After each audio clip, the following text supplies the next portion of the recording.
All week long, the narrative leading up to this game was about Notre Dame's recent struggles in November, and they have struggled mightily. Just last season, the Irish had it all right in front of them with 3 games to go. They were ranked 3rd in the country and had a potential college football playoff berth on the line before 2 losses in their last 3 games to Miami and Stanford derailed their dream season. This season, that dream is still alive as the Irish are 9-0 after this week's 31-21 win over Northwestern. And while the Irish know that the college football playoff is a possibility, they also know that there's still a lot of work to be done. That's a pretty awesome feeling. It's hard to win in November, and we're in such a good situation, and we know that, but I think this team does such a good job of just focusing 1 week at a time. So, everyone's excited, but everyone's just ready for Florida State.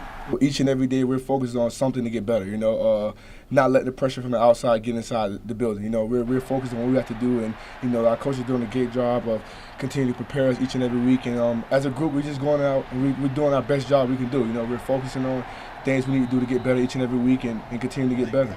We got to stay humble. Last year, around this time, the rankings came out, and then Miami happened. So I think that's why we're coming out to these games and keeping our focus right, because you never know who can beat you.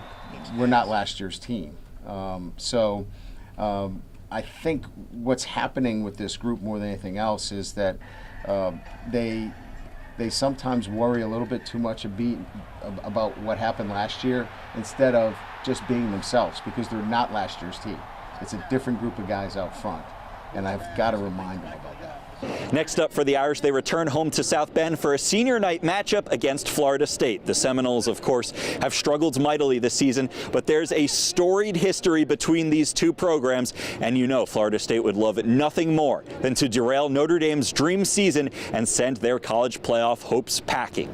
Covering Notre Dame from Ryan Fields, Alex Wilcox, News Center 16.